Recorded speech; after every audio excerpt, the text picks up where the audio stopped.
questions, but I'm going to introduce the next speaker is Frye. Hemphill. Bonnie is the Business Partnership Associates for Climate Solutions. So thanks for coming, Bonnie. Good morning. I know, first of all, that a lot of hard and volunteer effort went into this. You guys have thrown a fantastic party. Thank you. And I'm thrilled to see so many people here at Dawn. It's exciting. So as your mom said, my name is Frye Hemphill. I work at a local nonprofit called Climate Solutions. I mostly organize our business leaders for Climate Solutions network, but I dabble a little bit in the policy. So here I am. So I'm here to give a quick little lay of the land of policy right now. As Cliff said, the science is a little bit dire. Can everybody hear me? No. Oh, sorry. If I stand in front of the mic, I'm not saying. Okay, so as I said, I'm going to give a little bit of a lay of the land on climate policy. As Cliff said, the science is not pretty. I'd love to say the politics are pretty. However, okay, so this is what we're going to cover real quick, just a few different levels of government and where climate action is happening. So first of all, international. The Kyoto Protocol process is still in motion. We are up to, I think, COP 17 or 18, May? Thank you. It's coming up in Durban in December. That's the process by which the world comes together and tries to solve climate change. You may remember when that was started quite some time ago. I was in 5th grade. Basically, this is what the world is saying to us. As Cliff showed, the rest of the world is feeling climate change a lot faster. They also have less resources to deal with it. They're waiting for America. China's taking, I would say, more action than we are so far, but they're also waiting for us to act. The action at the federal level, so every major branch of government has taken pretty significant climate action. I wouldn't say enough, but everyone's weighed in.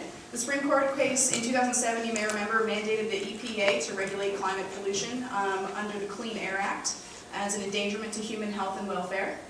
The administration, the Obama administration specifically, has made some significant efforts on mandating cleaner cars. And Lisa Jackson's EPA is moving quite muscularly to regulate carbon because the Supreme Court case said it had to.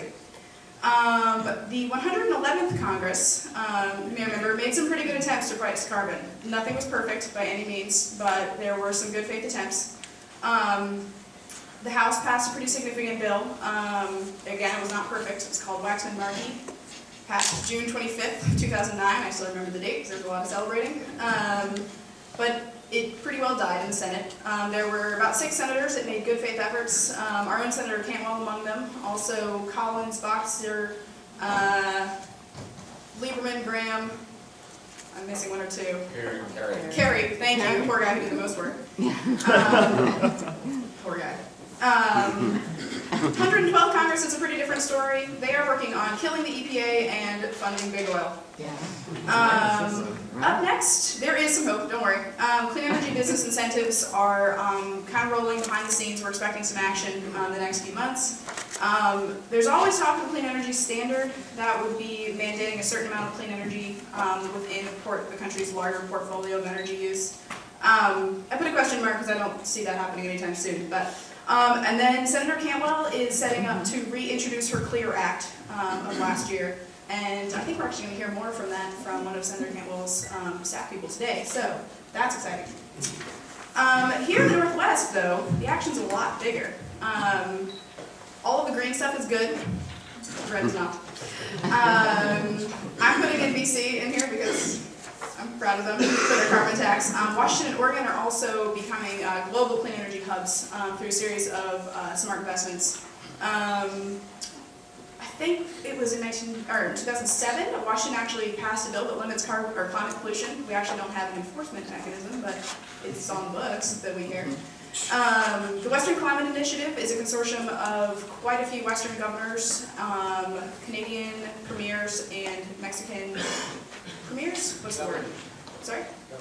Governors. Who are working together. That process is still rolling.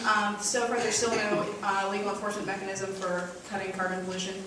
But they're still talking, which is good. There's other projects that are a little bit different, but actually bring together a lot of people, like the I-5 electric highway project, and that is to electrify the entire I-5 corridor so that electric cars can easily transit from Vancouver all the way down to the Mexican border. California also beat Proposition 23 last election. That is incredibly exciting. They beat the proposition to roll, so the proposition was to roll back California's global warming law, which is the strongest on the books, I'd say, for the size of the California market in the country. But clean energy workers came back and said, no, you'll kill our jobs. They lined up with a bunch of environmental groups, lots of health groups, lots of labor in California, and beat it back very strong. This is so exciting. I haven't read that coal export is a bad thing that's happening here. Because we are not burning as much coal in the Northwest, giant coal companies are working on exporting that coal to Asia instead, so that they can make turbines, send it back here while we shovel their coal. They'd like to send that across Washington and Oregon. We say not in our House, working on that.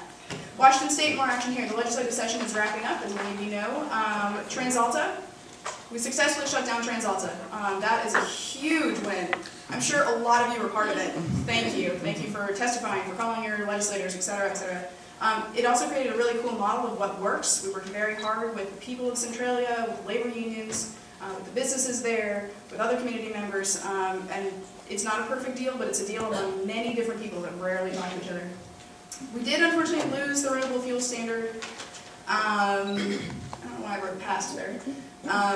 This year. We can talk more if you want. These things are still in play. Probably be resolved in the next week as the legislature wraps up. Happy to talk more, but I'm getting the signal.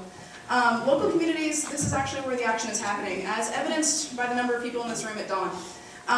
Seattle's a well-known global leader, but so are lots of smaller towns in our state. All of these towns have significant climate action going on among citizens groups, among local governments, among business consortia. This is where the action is. The action is local. It's hard to solve a problem called global warming with local action, but that is actually the strongest thing. And it's people like you guys in this room that are solving the world, quite honestly. Because why not? That was a fun little rolling. This pretty much sums up my life. That's all I've got. Happy to answer more questions now or later, according to when I get the hook. Yeah.